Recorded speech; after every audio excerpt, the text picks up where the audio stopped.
ये सीपी जोशी ने या बेटा हर कार्यकर्ता राजस्थान का हम सब लोगों को मिलकर भारतीय जनता पार्टी के काम को आगे बढ़ाना है और राजस्थान की इस निरंकुश सरकार को 2023 में उखाड़ के फेंकना है। आप लोग सब लोगों का स्नेह, आप लोगों का सबकी दृढ़ इच्छा शक्ति यहां भारतीय जनता पार्टी को मजबूती देगा, क्योंकि वहां जयपुर में समय पर पहुंचना है। आप सब लोग इतनी बड़ी संख्या में बुला रहे हैं, इसके लिए मैं आप सबका हाथ जोड़कर सर झुकाकर आप सबका आभार करता हूं। बीजेपी के नए प्रदेशाध्यक्ष के रूप में सीपी जोशी आज शपथ लेंगे। सीपी जोशी सुबह 11:30 बजे बीजेपी प्रदेश कार्यालय पहुंचकर 12:15 पर पदभार ग्रहण करेंगे। इस दौरान तमाम बीजेपी के दिग्गज वहीं पर मौजूद रहेंगे, जिसमें पूर्व प्रदेशाध्यक्ष यानी कि सतीश पूनिया भी शामिल होंगे। राजस्थान में युवा और ब्राह्मण कार्ड के रूप में सीपी जोशी को बीजेपी की कमान सौंपी है। युवा चेहरा, शालीन शांत स्वभाव वाले और किसी खेमे से नहीं जुड़े होने के कारण सीपी जोशी बेहद ही निष्पक्ष छवि के माने जाते हैं। चुनावी साल में सीपी जोशी के बीजेपी प्रदेशाध्यक्ष के रूप में शपथ लेने के बाद राजस्थान में कई चुनौतियों से सीपी जोशी को पार पाना होगा। पहला, नई प्रदेश कार्यकारिणी का गठन करना एक चुनौती। दूसरा, मेवाड़ में गुलाब चंद कटारिया की कमी को दूर करेंगे सीपी जोशी। तीसरा, गुटबाजी को दूर कर पाएंगे सीपी जोशी। चौथा, 2023 में जीत का कमल खिला पाएंगे सीपी जोशी। चलिए अब एक बार फिर से आपको बता देते हैं कि सीपी जोशी है कौन। सीपी जोशी चित्तौड़गढ़ से सांसद हैं। इनका पूरा नाम चंद्र प्रकाश जोशी है। 2014 में यह चित्तौड़गढ़ से सांसद बने थे। फिलहाल 16वीं लोकसभा के सदस्य हैं। सीपी जोशी को संसद में शानदार प्रदर्शन करने पर पुरस्कार दिया था। सीपी जोशी एबीवीपी से जुड़े रहे हैं। संघ में सीपी जोशी की खास पकड़ मानी जाती है।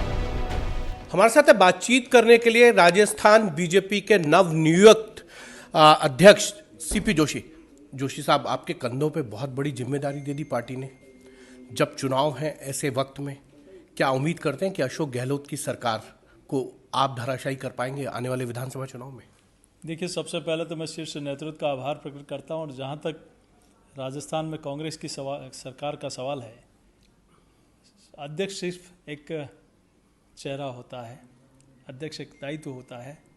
मैं एक कार्यकर्ता हूं और हम सब लोग मिलकर, पार्टी में बहुत वरिष्ठ नेता हैं, उन सब के मार्गदर्शन से, सब कार्यकर्ताओं के सहयोग से इस काम को आगे बढ़ाएंगे। निश्चित रूप से 2023 में, चूँकि हमारे पास जैसा लोकप्रिय चेहरा है, नेता है, दुनिया का सबसे लोकप्रिय नेता है, और उनके नेतृत्व में भारतीय जनता पार्टी की 2023 में निश्चित रूप से सरकार बनेगी। लेकिन अशोक गहलोत तो कहते हैं कि भारतीय जनता पार्टी में जितने नेता हैं वो सब मुख्यमंत्री पद के उम्मीदवार हो जाते हैं, चाहे आपसे पहले सतीश पूनिया हों, वसुंधरा राजे हों, गजेंद्र सिंह शेखावत हों, ये तमाम वो नेता हैं जो मुख्यमंत्री पद के दावेदार बनते हैं।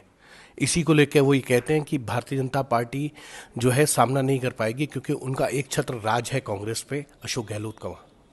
देखिए, ये अच्छी बात है ना कि इतने लोकप्रिय नेता, जनप्रिय नेता भारतीय जनता पार्टी में है। कांग्रेस पार्टी में इनका अभाव है, और जहां संभावनाएं होती है वहां, और जनता का आशीर्वाद होता है, वहां सब कुछ होता है।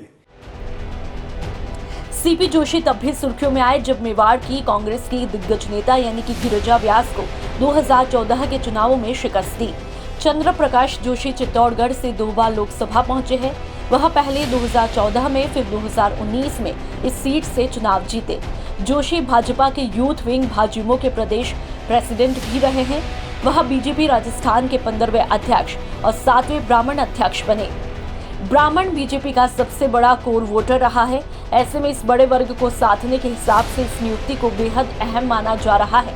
जानकारी के मुताबिक बीजेपी के पिछले 42 साल से ज्यादा के इतिहास में राजस्थान में 22 साल से ज्यादा प्रदेशाध्यक्ष इसी वर्ग से रहे हैं। सियासी जानकार कह रहे हैं कि मेवाड़ में कटारिया की जगह भी भरने की कोशिश की गई। चर्चाएं चली थी कि मेवाड़ में कटारिया के जाने के बाद सीपी जोशी ही उस जगह को भर सकते हैं, तो वही निष्पक्ष और किसी भी खेमे के नहीं माने जाते हैं। शालीन व्यवहार की वजह से बीजेपी नेतृत्व की पसंद माने जाते हैं। तो वहीं सीपी जोशी के प्रदेशाध्यक्ष बनने के बाद जब पूछा कि क्या चुनावी साल में कांग्रेस को धराशायी कर पाएंगे, जिसके जवाब में सीपी जोशी प्रचंड बहुमत के साथ सरकार बनाने का दावा करते हैं। तो वहीं जब उनसे पूछा कि अशोक गहलोत कहते हैं कि बीजेपी में सीएम पद के बहुत दावेदार हैं, तो ऐसे में बीजेपी कैसे राज करेगी, जिसके जवाब में सीपी जोशी कहते हैं कि जहां संभावनाएं होती है वहीं सब कुछ होता है। ब्यूरो रिपोर्ट, राजस्थान तक।